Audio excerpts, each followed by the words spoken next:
Alléluia. Alléluia. Gloire à Jésus-Christ notre Seigneur. Gloire à Dieu notre Père.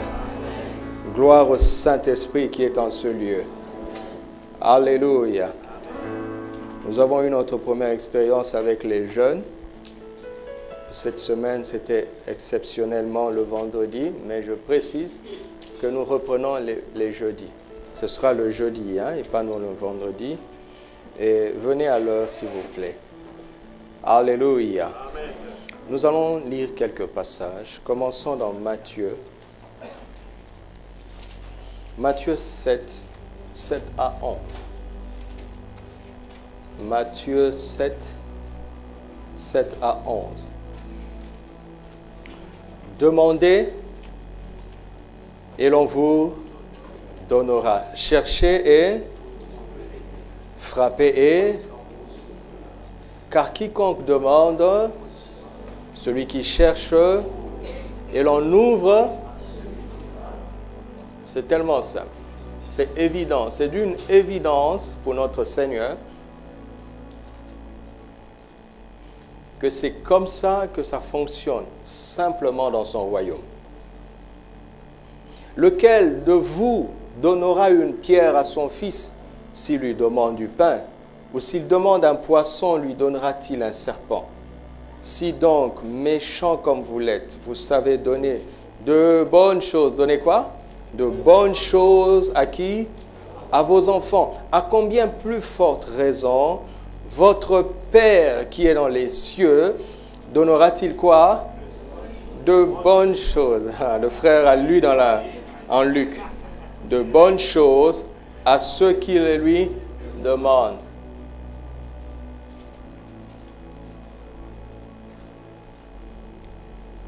Le Père m'a dit d'encourager la foi de chacun d'entre nous.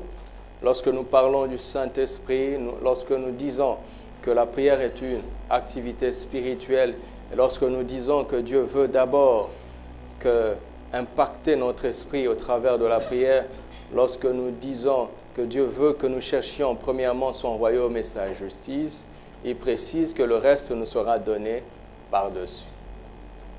Cela ne veut pas dire que Dieu notre Père n'est pas concerné par nos besoins matériels et quotidiens. Il est vraiment concerné, donc sois rassuré, le pain dont tu as besoin, demande et il te donnera. La bourse dont tu as besoin, demande et il te... Le travail dont tu as besoin, demande et il...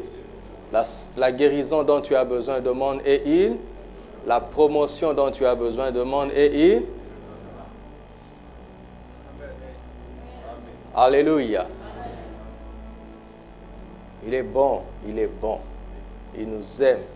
Il veut que nous sourions tous les jours. Aussi simple que ça. Il veut que nous soyons joyeux et heureux. Jean chapitre 14. Est-ce que vous le croyez? Dieu notre Père est bon. Il veut que nous soyons joyeux. Il veut que nous soyons heureux. Alors il nous montre comment. Jean 14, versets 12 et 13. Nous irons jusqu'au verset 14. En vérité, je vous le dis. Donc c'est très sérieux. Vous avez compris, non? C'est très sérieux, s'il vous plaît. C'est très sérieux. En vérité, à cause de ce qu'il va dire, il commence par attirer notre attention. Il dit, ce que je veux dire va vous paraître excessif, mais c'est la stricte vérité. C'est la stricte vérité. En vérité, je vous le dis, celui qui croit en moi fera aussi les œuvres que je fais.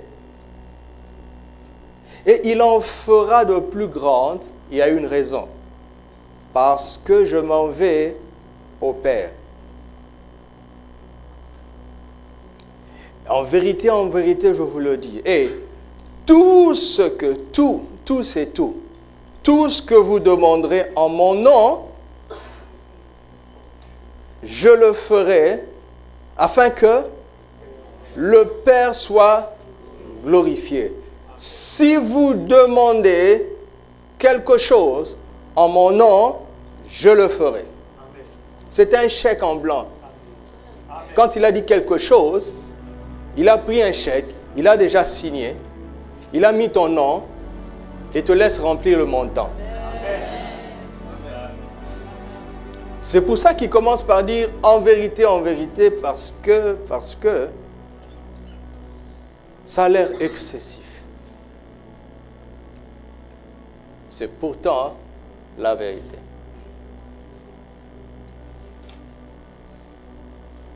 Chapitre 15, Jean 15, verset 7. L'enseignement se complète. Ce qu'il faut faire avec la parole de Dieu, c'est que acceptez-la telle qu'elle se présente à vous. Et s'il y a des questions, posez-les. D'autres paroles viendront répondre aux premières questions afin que notre foi grandisse. Et notre foi grandissant va susciter d'autres questions. D'autres versets viendront répondre aux dernières questions. Notre foi grandissant davantage va susciter d'autres questions et ainsi de suite. Jean 15, 7. Si vous demeurez en moi, Jésus, et que mes paroles demeurent en vous, demandez ce que Dieu veut.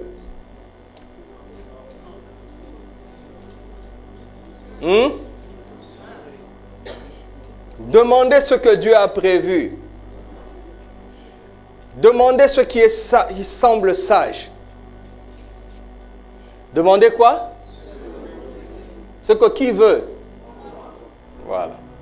Et qu'est-ce qui va se passer? Cela vous sera accordé. Est-ce vrai, Seigneur? Oui, bien sûr. Bien sûr. Bien sûr. Verset 16. Ce n'est pas vous qui m'avez choisi, mais moi, je vous ai choisi et je vous ai établi afin que vous alliez et que vous portiez du fruit et que votre fruit demeure, afin que ce que vous demanderez au Père en mon nom, qu'est-ce qui va se passer? Il vous le donne. Ce que vous demanderez au Père en mon nom, il vous le donne.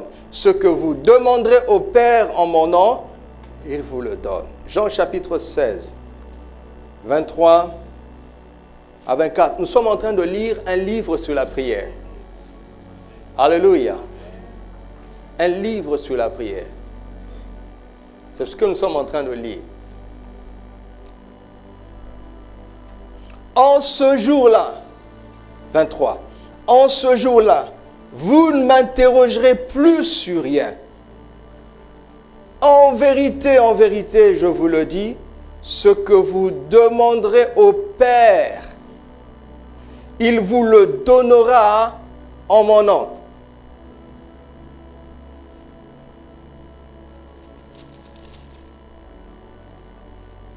Dans Jean 15, 16, il a dit, ce que vous demanderez au Père en mon nom, il vous le donnera. Ici, il dit, ce que vous demanderez au Père, il vous le donnera en mon nom. Ce que vous demanderez au Père en mon nom, il vous le donnera. Et ce que vous demanderez au Père, il vous le donnera en mon nom. C'est beau, hein? Jusqu'à présent, vous n'avez rien demandé. J'ai additionné tes sujets de prière depuis que tu me connais. Je me dis, mais pourquoi me demande-t-il si peu? Quelle est l'idée qu'il a de moi, de ma bonté, de ma richesse et de ma capacité? Jusque-là, vous n'avez rien demandé en mon nom. Demandez et vous recevrez afin que votre joie soit parfaite.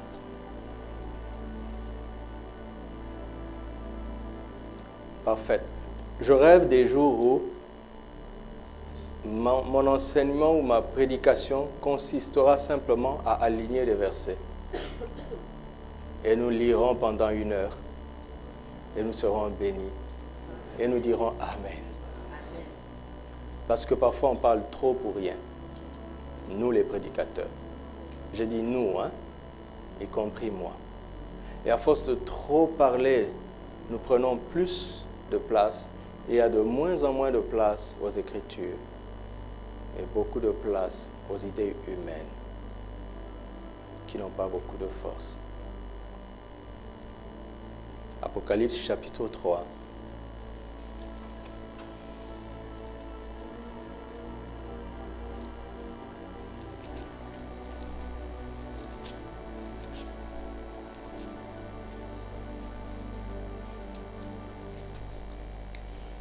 Versets 7 à 8. Écrit à l'ange de l'église de Philadelphie. Voici ce que dit le Saint, le véritable, celui qui a la clé de David, celui qui ouvre et personne ne fermera, celui qui ferme et personne n'ouvrira. Vous avez vu qui il est? Maintenant, ayant compris ce qu'il est, écoutons maintenant ce qu'il dit. Je connais tes œuvres. Voici parce que tu as quoi?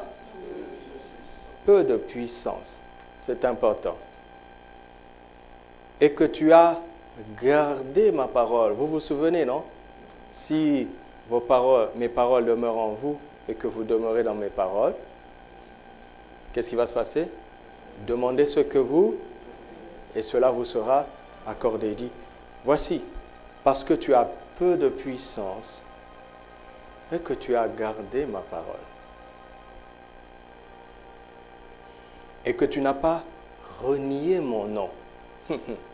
C'est beau ça. Le fait d'avoir peu de puissance n'est pas un problème. D'accord? Le fait de ne pas avoir suffisamment ce qu'il faut pour faire face à cette situation n'est pas un problème. L'incapacité de l'homme n'a jamais été un problème. Alléluia. Jamais. Ce n'est pas ça le problème. L'insuffisance, l'incapacité, nos handicaps, nos faiblesses, nos limitations n'ont jamais été un problème.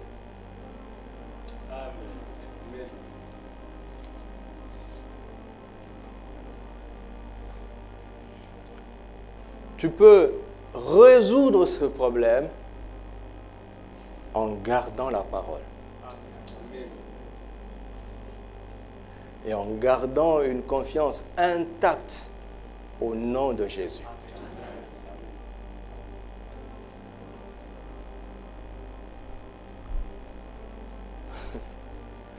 Parce que le chiffre 0 n'a pas de problème.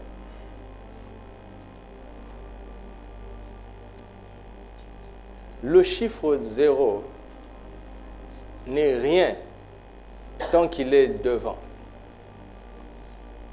Quand on le met derrière, il change beaucoup de choses. Le 0 qui n'est rien, si tu le mets devant 1, 1 reste 1. Si tu le mets après 1, 1 devient 10. Et le même 0, si tu le mets après 10, 10 devient 100. Le même 0, si tu le mets après 100, 100 devient 1000. Alors que 0 lui-même n'est rien. Tant que 0 est devant, il ne change rien. Mais quand il vient après, lui qui n'est rien, bouleverse beaucoup de choses. Il a dit, heureux les pauvres en esprit, car le royaume des cieux est à eux. Littéralement, il veut dire ceci, heureux ceux qui reconnaissent leur pauvreté spirituelle. Ils ne cherchent pas à devenir riches spirituellement. Le simple fait de le reconnaître libère sur leur vie les réalités du royaume.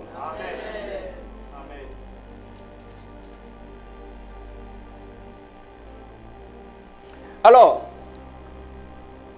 reste tel que tu es, restons tels que nous sommes, mais faisons deux choses. Gardons sa parole et ne rénions pas son nom. D'accord?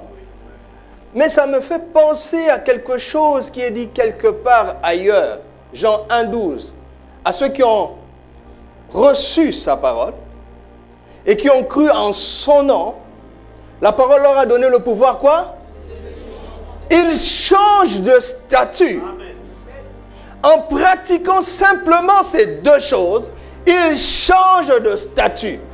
Peu importe qui ils sont, ils reçoivent le pouvoir de devenir enfants de Dieu. Leur statut change. Parce qu'ils reçoivent la parole et ils croient au nom de Jésus. Et ça, c'est une autre manière de dire la même chose et de l'intensifier. Jésus dit, parce que tu as peu de puissance et que tu as gardé ma parole et que tu n'as pas renié mon nom, parce que tu as peu de puissance et que tu as gardé ma parole et que tu n'as pas renié mon nom, j'ai mis devant toi une porte ouverte que personne ne pourra fermer. J'ai mis devant toi des opportunités que personne ne pourra enlever. J'ai mis devant toi des possibilités que personne ne pourra enlever. J'ai mis devant toi des victoires que personne ne pourra enlever. J'ai mis devant toi des succès que personne ne pourra enlever. J'ai mis devant toi des réponses que personne ne pourra enlever. J'ai mis devant toi des solutions que personne ne pourra enlever. Tu n'as pas changé de statut, mais une porte vient, elle s'ouvre à toi. Pourquoi? Tu as peu de puissance, c'est pas grave. Mais tu as gardé ma parole et tu n'as pas renié mon nom. Les opportunités viennent et elles s'ouvrent à toi. C'est ça l'évangile. Il dit, si vous demandez quelque chose en mon nom, je le ferai. Vous libérez mon activité. Qu'est-ce que je ne peux pas faire, dit Jésus? Qu'est-ce que je ne peux pas faire? Reste tel que tu es. Ne cherche pas à devenir plus fort, plus compétent, plus capable. Mais prie, parle au Père en son nom et tu resteras là où tu es, mais lui se lèvera et il combattra pour toi. Il se lèvera, il agira pour toi. Il se lèvera, il parlera en ta faveur. Je le ferai. Autrement dit, les gens qui prient sont les gens. Plus tu pries bien, quand tu utilises le nom de Jésus dans la prière, l'une des choses que cette activité spirituelle opère, c'est de te rendre de plus en plus conscient de ton incapacité et cela ne change rien. Parce que plus nous pouvons, moins il peut agir. Moins nous pouvons, plus il peut agir. Si tu as pris 50%, il fera 50. Si tu as pris 40, il fera 60. Si tu as pris 20%, il fera 80.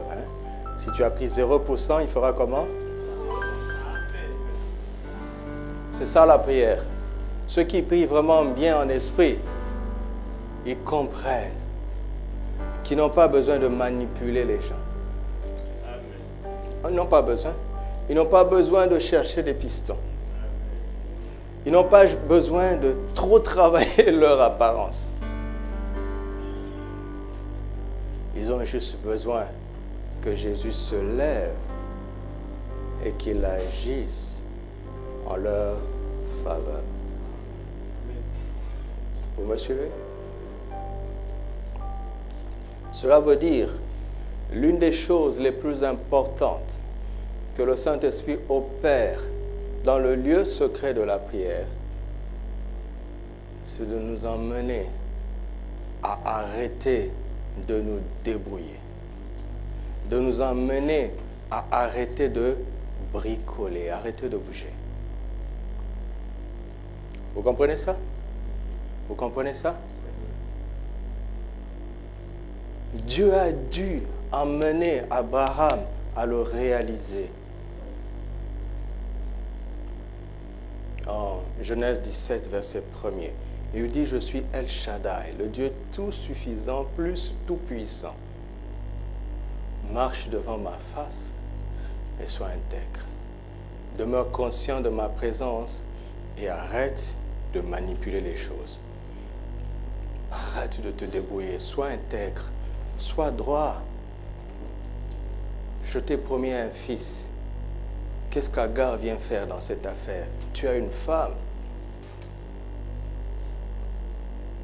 Tu as une femme. Savez-vous qu'après la naissance d'Ismaël, Abraham est entré dans un silence terrible de Dieu. Terrible. Parce que Dieu n'en pouvait plus de voir comment cet homme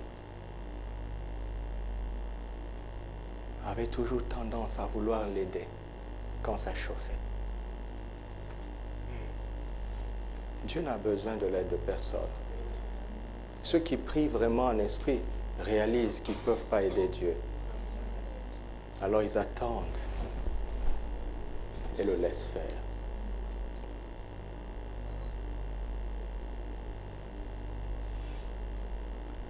C'est ce que la parole de Dieu va faire et la révélation de ce que représente le nom de Jésus va faire.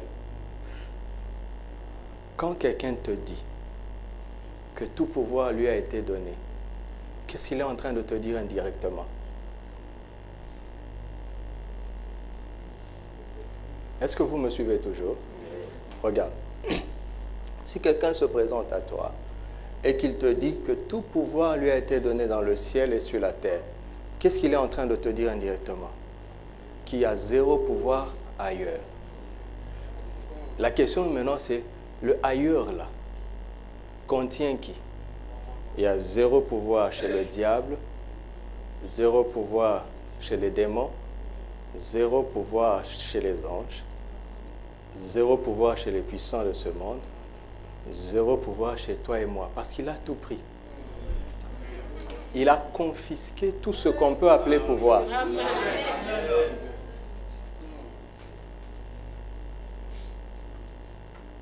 Donc, si, après avoir entendu ça, tu veux agir pour l'aider, tu es en train de t'opposer aux Écritures. C'est ce que nous devons comprendre. Je dis souvent à ma femme, quand nous faisons face à des situations terribles, parce que parfois l'ennemi se lève, il se dresse contre nous. Je dis toujours à ma femme, ma vie a commencé à changer quand j'ai appris à ne plus me battre. Je peux vous raconter des milliers de témoignages. Je me suis observé moi-même dans ma chrétienté. Je vois une nette différence à partir d'un moment donné. Quand j'ai appris à garder le silence, parce que c'est lui qui combat pour moi, ma vie a changé à partir de ce point-là.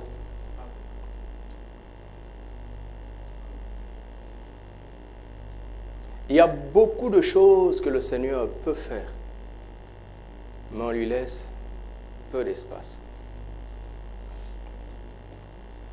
Vous savez que je ne suis pas en train de prêcher la paresse ou l'irresponsabilité, parce qu'il faut toujours préciser ça. Ce n'est pas de ça que je parle. Je parle d'une attitude intérieure de reconnaissance de ses capacités de ses limitations sans être déprimé, parce que précisément, c'est ce qu'il faut pour que lui, il agisse, parce qu'il nous a dit de manière claire, sans moi, vous ne pouvez. Jean 15, 5 à 6. Est-ce que ça peut être aussi clair que ça, plus clair que ça?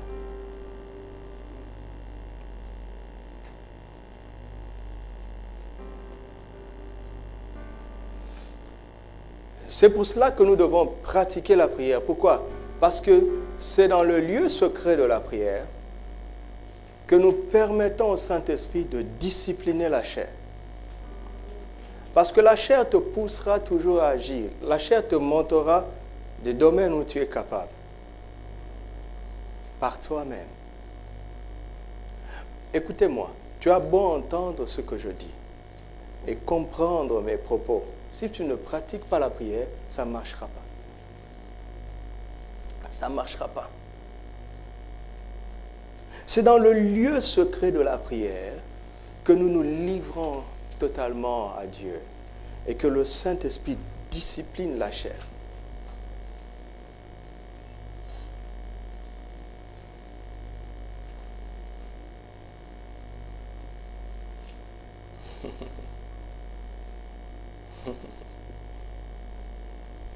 Alléluia. Mon titre ce matin, c'est « Demander au Père au nom de Jésus ». Simplement. Demander au Père au nom de Jésus.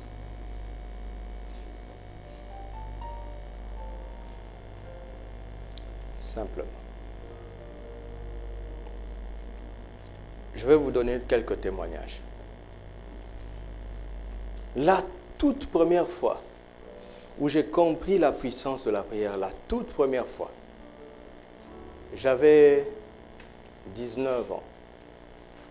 Un de mes amis était déjà dans le ministère.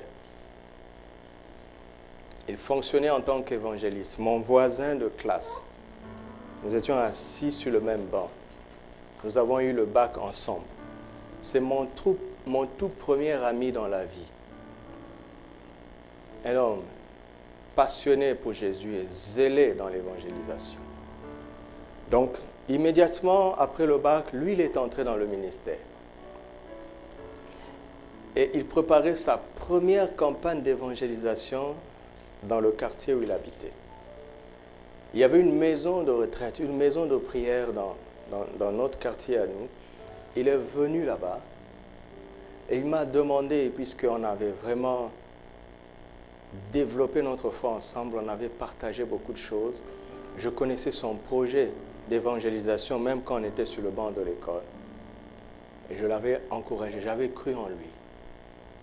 Alors, il a commencé à évoluer et son ministère a explosé rapidement. Alors, pour sa première campagne d'évangélisation, il m'a dit, cher ami, quand cette idée m'était venue, tu es la première personne à qui j'en ai parlé et tu es la première personne qui m'a cru. Et je pense qu'il est bon que pour mon premier événement le plus important, que je prie avec toi. Nous sommes allés dans cette maison de retraite de prière. Évidemment, il était beaucoup plus aguerri dans le domaine de la prière que moi. C'est lui qui m'a entraîné à prier longtemps. On priait pendant des longues heures. Le temps de prière le plus court était de 3 heures. Le plus court. Il y a des jours où on a prié pendant 6 heures d'affilée. Et moi, je n'étais pas baptisé dans l'esprit, donc je ne priais pas en langue. Imaginez ma souffrance. À un moment, j'étais devenu comme un CD rayé qui répétait les mêmes choses. Oh Seigneur, mon Dieu, agis. Seigneur, mon Dieu, agis. Seigneur, parce qu'après 1 heure, qu'est-ce que tu vas dire d'autre? Mais lui, il passait à une autre vitesse. Il priait en esprit. C'était plus facile pour lui. C'est là où je me suis rendu compte de l'importance de la prière en langue. J'ai compris que j'étais sous-équipé dans le domaine de la prière par rapport à lui. Et c'est là où j'ai réalisé le désir et que j'ai demandé le Saint-Esprit et il me l'a donné. C'est dans ce temps-là. Mais quelque chose m'a marqué, c'est que ce jour-là, nous devrions prier jusqu'à 18 heures. Après, nous allions rompre. Donc, quand nous avons fini notre temps de prière, on a eu de bons moments. À 18 heures, il a pris la parole. Je vous ai déjà raconté ça. Il a dit, Père, nous avons trop prié. Exactement sa prière. Nous sommes fatigués. Nos voix sont rouillées. Alors, envoie-nous du lait, des bananes et des oranges. Là où j'étais, j'ai ouvert les yeux. Je n'avais jamais entendu quelqu'un... Je dis, mais il prend Dieu pour qui? Demander le Saint-Esprit, c'est normal. Demander le salut des âmes, c'est normal. L'onction. Ou bien demander à manger, oui, plus ou moins, ça va. Mais du lait, des oranges et des bananes. Mais il prend Dieu pour qui? Je vous assure que j'ai ouvert les yeux. Et puis il dit, Amen.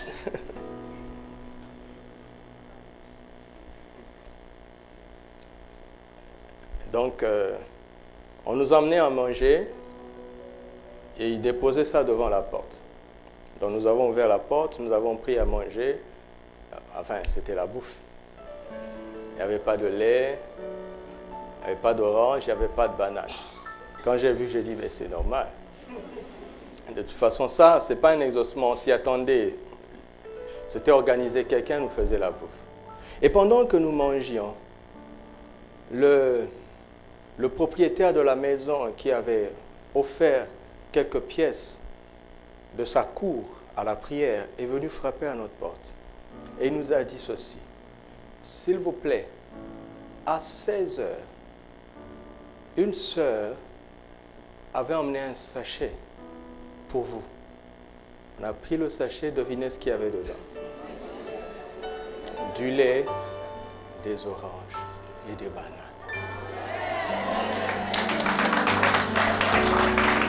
Vous savez quoi? Nous avons arrêté de manger. On a commencé à sauter de joie, à rendre grâce. Parce que Dieu nous a exaucés à 16 heures pour une prière que nous avons faite à 18 heures. J'ai la chair de poule. Ça a tout changé en moi. J'ai dit, waouh! Maintenant, quand je lis Jésus qui nous dit dans Matthieu 6, ce n'est pas en multipliant les paroles que vous serez exaucés. Votre Père sait de quoi vous avez besoin avant même que vous le lui donniez. Comment je lis ça, je dis oui, c'est vrai.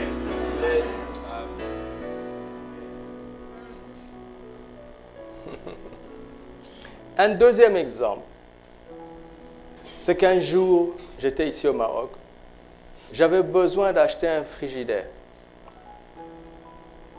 Je n'avais pas les moyens. Et pour faire court, le Saint-Esprit m'a dit, mais pourquoi tu ne demandes pas à Dieu? Donc je me suis levé, je dis, Père, au nom de Jésus, envoie-moi un frigidaire. Je me souviens très bien, c'était un samedi.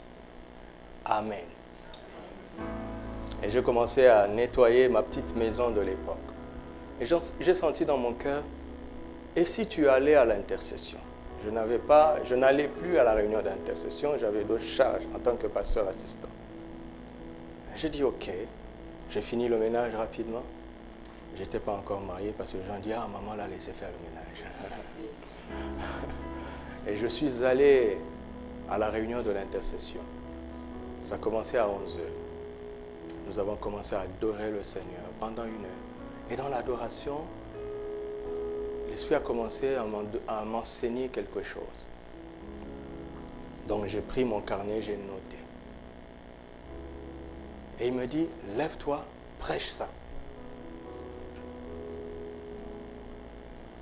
Je me suis dirigé vers la responsable de l'intercession.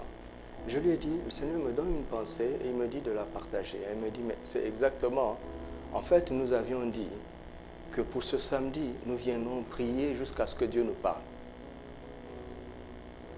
Donc je me suis levé et j'ai libéré le message que le Seigneur m'avait donné. Il y avait une dame qui était là, qui était missionnaire ici, elle est venue d'un autre pays. Et elle était à un carrefour dans sa vie. Et elle se demandait si elle doit rentrer ou rester. C'était vraiment un moment délicat dans sa vie. Alors elle a pris 3 jours dans le jeûne et dans la prière, jusqu'au samedi.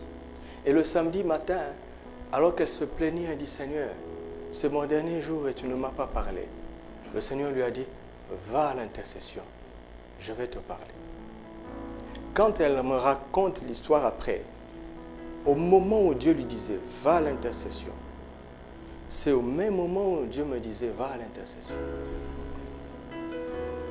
Imagine que l'un d'entre nous est désobéi, ou bien ait minimisé ce témoignage intérieur, parce que c'était juste un témoignage intérieur. Heureusement pour nous, et elle, et moi j'ai obéi, et la responsable de l'intercession aussi a été sensible à l'esprit. Donc à la fin de la réunion, elle est venue, elle m'a embrassé. Elle m'a dit, dis-moi tout ce que Dieu t'a dit sur moi. J'ai dit, mais... Elle me dit, non, arrête de faire le humble.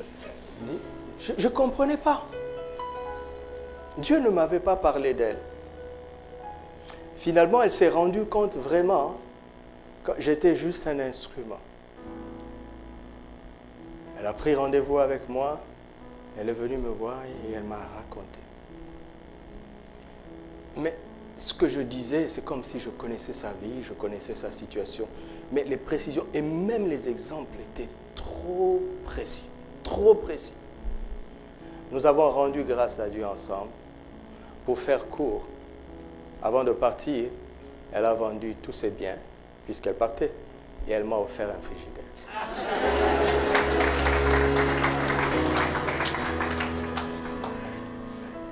Donc, quand j'ai demandé, Dieu me l'a donné. Mais l'exaucement était dans l'air.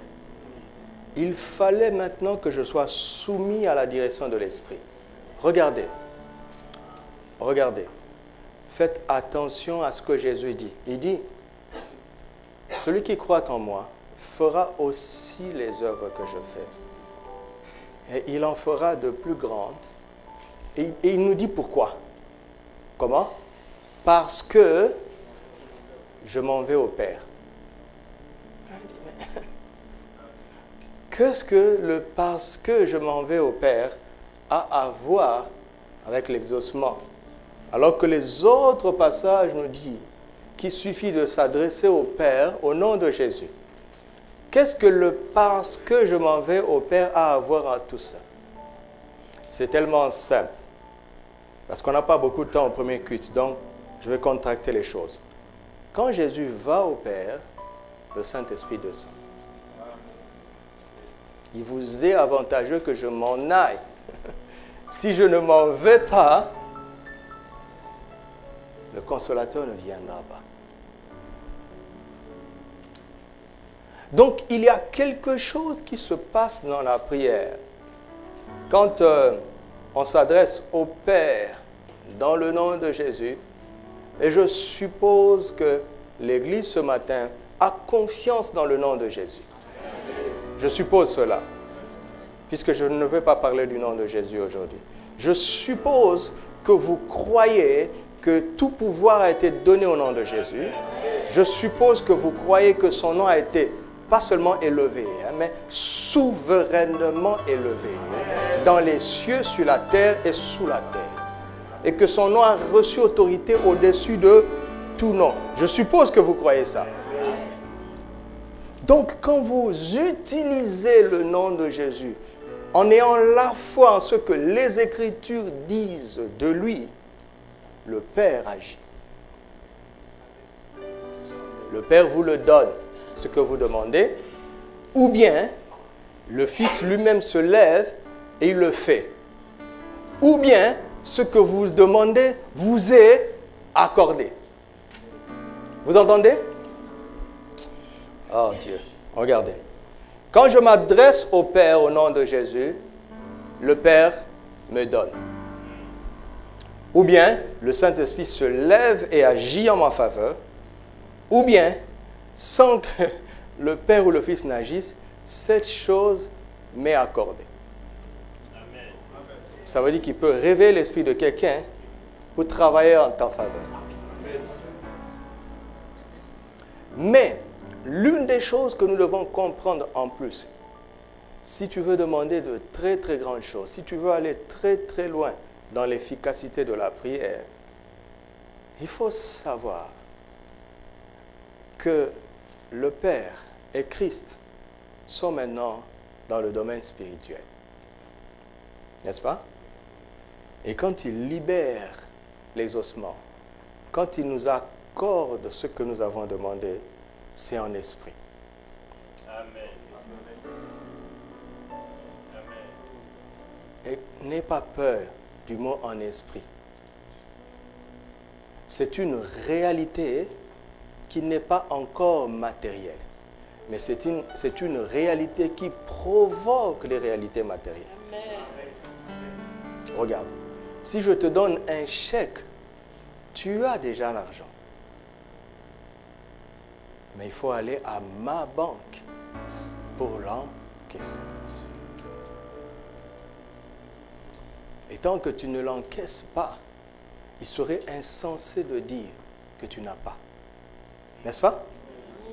C'est insensé. Est-ce que vous me comprenez? Regarde, si je te donne un chèque le vendredi soir, ce serait insensé de dire que je n'ai pas. Parce que si je t'avais donné le vendredi matin, tu l'aurais déjà encaissé, l'heure d'après. C'est juste une question de temps et de bonne adresse. Il faut savoir situer les temps, les circonstances et les adresses. Maintenant, en matière de direction, de temps, de bonnes relations, de bonnes rencontres, de bons endroits, c'est l'Esprit qui gouverne ça. Vous m'entendez? Le Saint-Esprit, dans son caractère, il est très discret. C'est ça son caractère. Il agit vraiment, mais il est discret. Et ce qui fait que, si on ne le cherche pas, on peut passer à côté.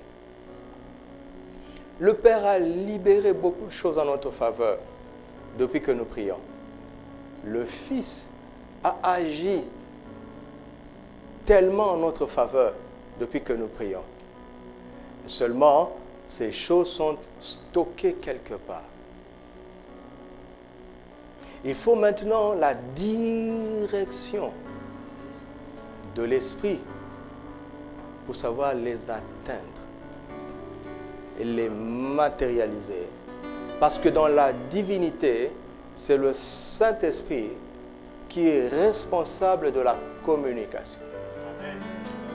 Que l'amour de Dieu et la grâce du Fils et la communication du Saint-Esprit nous soient données. C'est lui qui communique, qui réalise, qui concrétise, qui matérialise l'amour et la grâce immatérielle de Dieu. En Christ, nous sommes bénis de toutes sortes de bénédictions spirituelles dans les lieux célestes en Christ. C'est en marchant selon l'Esprit qu'on arrive à les atteindre. Vous me suivez? C'est pour cela que je vous ai parlé dimanche dernier du Parakletos et de la prière. Reprenez tous les enseignements sur la prière. Écoutez-les, réécoutez-les. Vous allez entrer dans une activité spirituelle de la prière qui va vous positionner dans les promesses que le Seigneur nous a faites en ce qui concerne la prière. Amen. Le Seigneur ne conçoit pas que l'on ne reçoive pas quand on demande. Quand on demande au nom de Jésus, on reçoit. Sauf qu'on a un chèque et on ne connaît pas l'adresse de la banque. On ne connaît pas le bon moment pour y aller. Si tu vas à ma banque dans un jour ouvrable à 20h, ça ne sert à rien. Si tu vas à ma banque à 10h, mais le dimanche, ça ne sert à rien. Un jour, un ami est venu, il était de passage ici, et il est tombé sur des bonnes affaires qu'il ne voulait pas rater. Il avait de l'argent, son gestionnaire lui a dit, au Maroc, tu devrais aller pour ce montant-là, ça ne passera pas par une carte guichet, mais tu devrais aller dans une telle banque, je ne vais pas citer le nom. L'équivalent de sa banque là-bas était une telle banque ici. Sauf que c'était samedi matin. Moi, je lui ai dit, partant de l'expérience de ma petite banque, je dis, mais samedi, les banques n'ouvrent pas. Et il devait voyager le dimanche. Alors, comme il est doué sur Internet, il a trouvé le numéro de téléphone et il a appelé. Et ils lui ont dit, pour la famille de ces banques, il y a quelques banques qui ouvrent le samedi. Et donc, nous sommes allés dans cette banque-là, dans ce quartier-là, parce que dans la famille de ces banques, il y en a seulement quelques-unes qui ouvrent le samedi, de 8h à midi. Si nous n'avions pas la bonne information, s'ils n'avaient pas trouvé l'information, si c'était contenté de ma réponse à moi, ils seraient partis sans cette bonne affaire. Alléluia. En fait, au ciel, nous serons tristes de voir tout ce que le Père avait libéré en notre faveur. Tout ce que Christ avait fait en notre faveur, mais nous serons tristes de ne l'avoir pas possédé.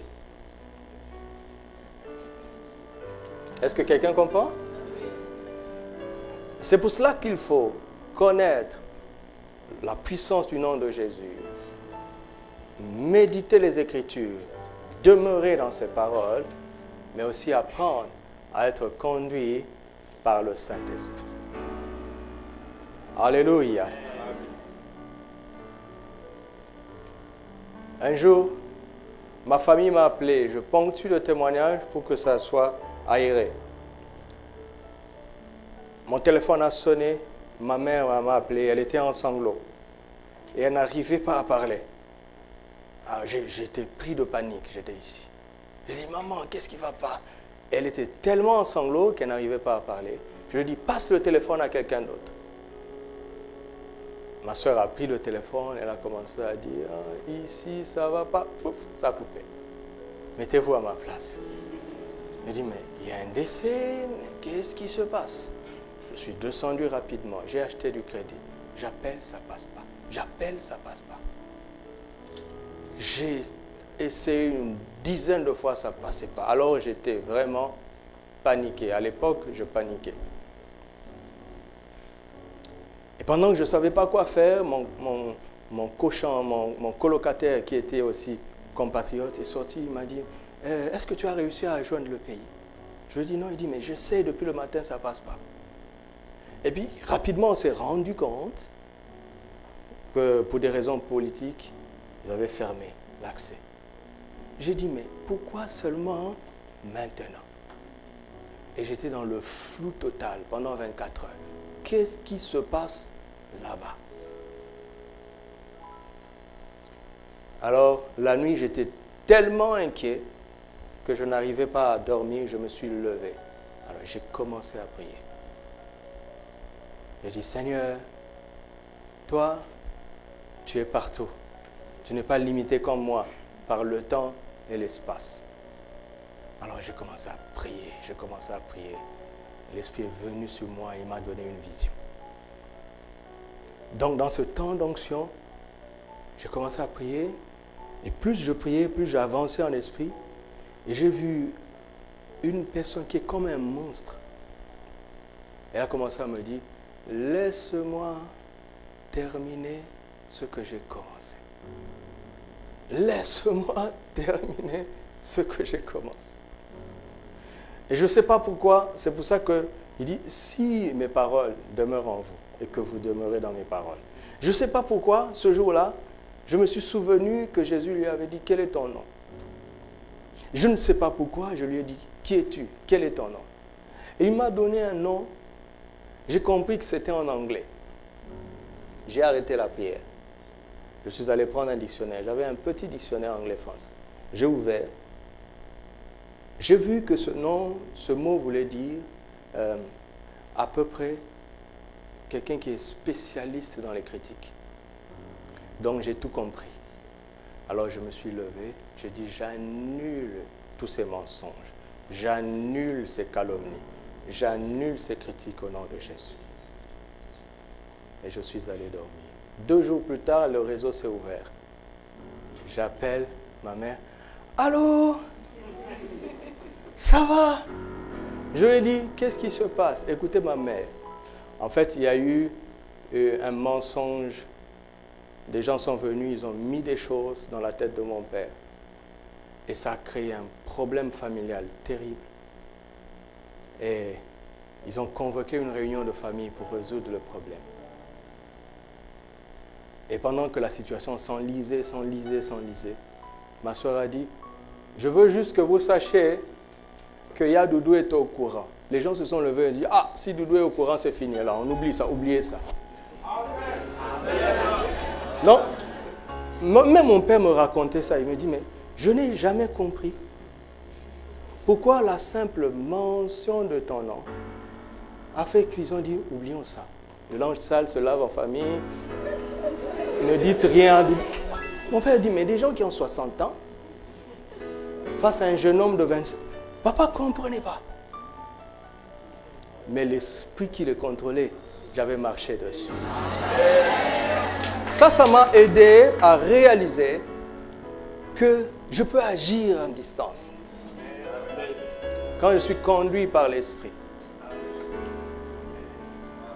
je peux agir à distance. Quand je suis conduit par l'esprit. Alléluia. Première leçon, je commence à synthétiser avant de vous donner 4 clés. Première leçon, Dieu doit être ton Père. N'est-ce pas? Parce que nous demandons au Père, pas à Dieu, mais au Père. Cela implique quoi? Cela implique que tu sois né de nouveau. Jésus, parlant à Nicodème, il dit, je te dis, il faut que vous naissiez de nouveau. Vous entendez? Il faut, pas qu'il serait bon. Jésus n'a pas dit, je te conseille, il serait mieux. Non, non, non, non, non. Il faut que vous naissiez de nouveau. Il y a des choses que Dieu ne fait que pour ses enfants. Il y a des choses qu'on ne peut pas demander si on ne se tient pas face à lui comme ses enfants. Alléluia. La deuxième clé, c'est qu'il faut avoir confiance dans le nom de Jésus. Qu'est-ce que cela veut dire? Cela veut dire qu'il faut que tu arrêtes de prier. Tu as prié jusqu'en ce moment-là et puis tu t'arrêtes, tu t'assois, tu ouvres ta Bible et tu médites sur ce que c'est que le nom de Jésus. Parce que l'amplitude de ta prière, la force de ta prière sera limitée par la connaissance que tu as de ce nom. Amen. Il ne suffit pas de dire, au nom de Jésus. Non, non, non, non, non. Ce n'est pas un point final à la prière. Le nom de Jésus n'est pas un signe de ponctuation. Respectons-le. C'est une personne. Quand on dit au nom de Jésus, d'ailleurs, je vous conseille, tu n'es pas obligé de dire ça à la fin. Seigneur, blablabla, au nom de Jésus. Non, tu peux commencer par au nom de Jésus, blablabla. Bla, bla, bla. Ou bien blabla, au nom de Jésus, blabla. Vous avez vu, non, ce qu'il dit? Ce que vous demanderez au Père en mon nom, il vous le donnera. Ce que vous demanderez au Père, il vous le donnera en mon nom. Pourquoi il fait ce jeu de mots? Pourquoi? Parce qu'il veut nous libérer de la tradition. J'ai vu ça dans la délivrance. Au nom de Jésus, je ne sors pas. Au nom de Jésus, je ne sors pas. Je ne sors pas. Au nom de Jésus. Au nom de Jésus. Au nom de Jésus. Au nom de Jésus, sors, non? J'ai vu ça. J'ai vu ça dans la délivrance.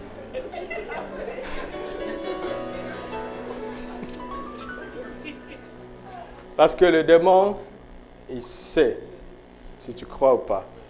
Ou bien même quand il ne sait pas, il essaie de résister pour voir s'il peut te faire douter.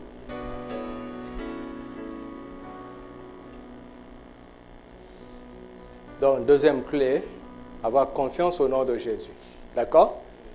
Troisième clé, demeurer dans sa parole. Regardez, faites attention. Quand vous entendez le mot « demeurer dans les Écritures », faites attention. Cela veut dire que la tentation de laisser tomber sera forte.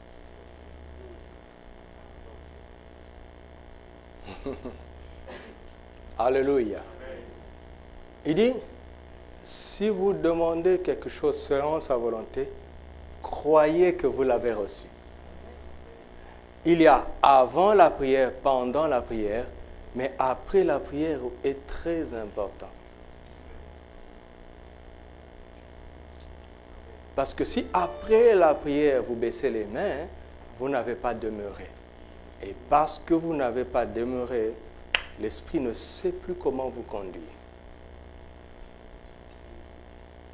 Est-ce que vous me suivez? Regardez, s'il vous plaît.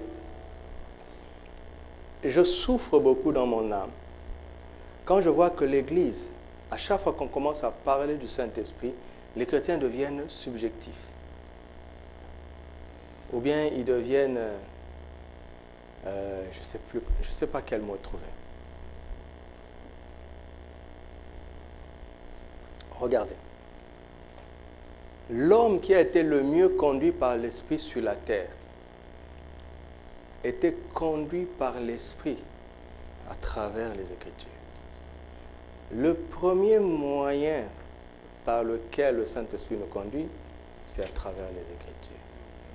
Si les paroles de Dieu ne demeurent pas en toi, l'Esprit ne sait pas quoi puiser. Parce que l'Esprit sait quelle est la parole qui convient à la situation, qui va devenir la direction. Pourquoi? Parce que la parole est une lampe à nos pieds, une lumière sur nos sentiers. Stockez les Écritures en vous, stockez-les au moment opportun. L'Esprit choisira la bonne Écriture pour vous conduire.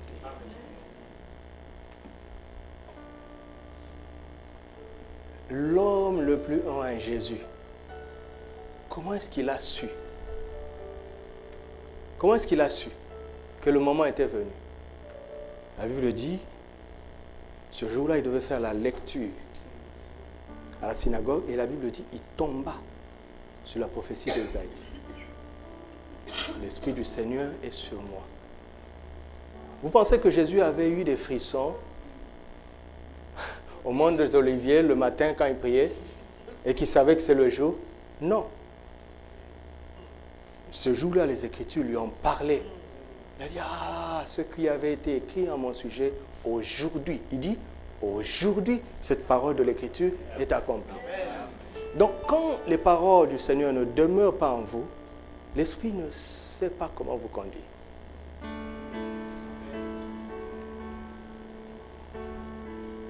Quand Dieu vous visite, il vous demande, qu'as-tu dans la main? Imaginez, écoutez-moi, imaginez si ce jour-là, Moïse avait laissé tomber son bâton. Imaginez si ce jour-là, il était là, les mains vides, devant Dieu. Qu'est-ce que Dieu allait faire comment? C'est avec ce bâton que Dieu a fait de grandes choses dans la suite, avec ce qu'il avait. Vous comprenez l'image? C'est le Saint-Esprit qui sonde les profondeurs de Dieu. D'accord? C'est pour ça qu'il dit que nous ne savons pas ce qu'il nous convient de demander dans nos prières. Donc c'est lui qui vient au secours de notre faiblesse et intercède en notre faveur par des soupirs inexprimables. Quand nous venons prier, nous sommes poussés par nos besoins, mais lui se bat au-dedans de nous pour nous synchroniser avec l'intercession de Christ à la droite du Père en notre faveur.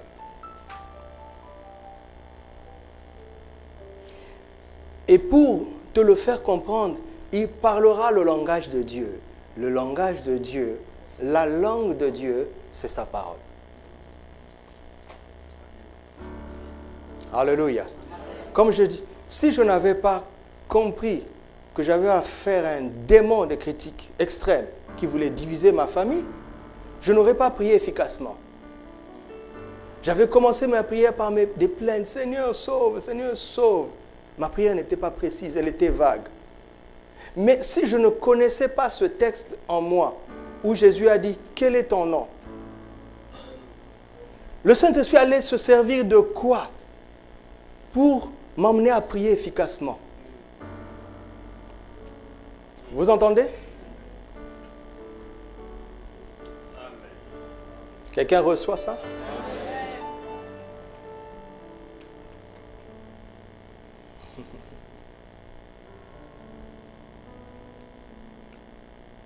Les chrétiens n'aiment pas la prière.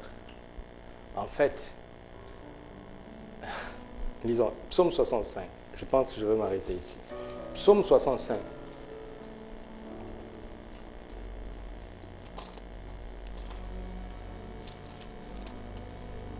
Verset 3. Ô toi qui écoutes la prière, tous les hommes viendront à toi. Vous entendez? Je parle de toi. Je parle de chacun ici. Si tu vois un chrétien qui n'aime plus la prière, qui est devenu froid dans les réunions de l'église, ce n'est pas d'abord qu'il a cessé de croire en Dieu, mais à force de ne pas être exaucé, il ne croit plus en la prière. Je parle de toi. Tu m'entends? Je parle de chacun d'entre nous ici, même en haut. Plus tu es exaucé, plus tu comprends que ça marche, plus tu pries. Moins tu es exaucé, plus tu te rends compte que ça ne sert à rien, enfin tu penses, et moins tu pries. Donc nous devons apprendre à prier efficacement.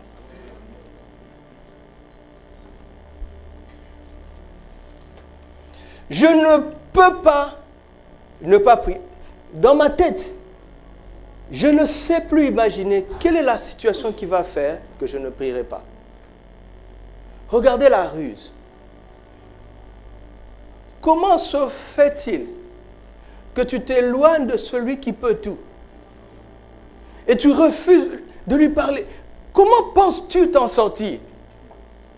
On te dit qu'il a la solution, tu lui tournes le dos. Est-ce que c'est intelligent? À moins que tu penses qu'il n'a pas la solution, alors il serait intelligent de ta part de lui tourner le dos. Vous m'entendez? Je ne suis pas un prédicateur. Je suis juste un porte-parole des Écritures. Parce que, je vous dis sincèrement, je suis fatigué de toutes ces prédications, des bruits inutiles. Ça n'aide personne. Au contraire, ça affaiblit l'Église. Et ça devient de la religion. Du genre, bon, venons le dimanche, dansons, laissons-le faire son one-man show. Lundi, on va se débrouiller comme d'habitude. Il ne doit pas en être ainsi. C'est pour ça que je dis que c'est une activité spirituelle. La prière répond à des règles, des lois précises. Amen. Jésus nous dit, lorsque vous priez, dites, notre Père qui est aux cieux. Pourquoi il parle comme ça?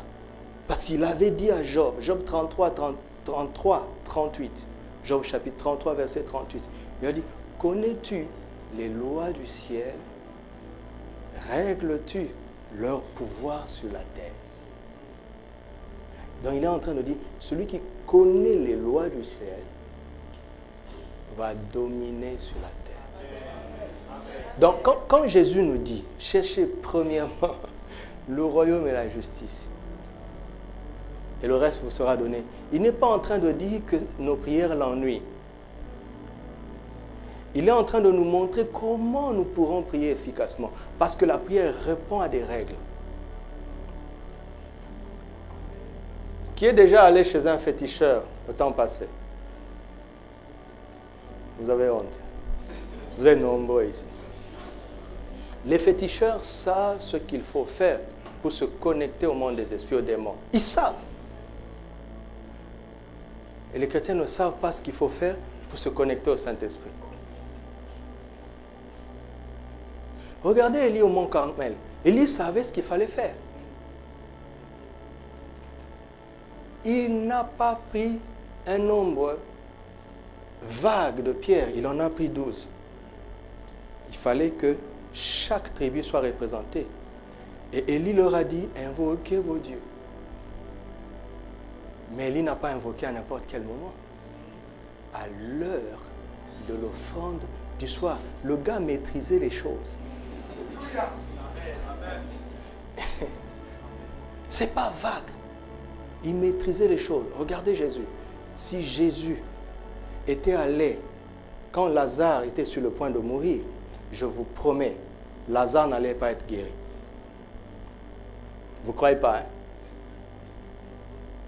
Lazare était grièvement malade. Mais Jésus n'agissait pas par lui-même. L'Esprit lui a dit, attends. Si malgré ça, il s'était levé pour partir, il serait arrivé avant la mort de Lazare. Et il ne l'aurait pas guéri.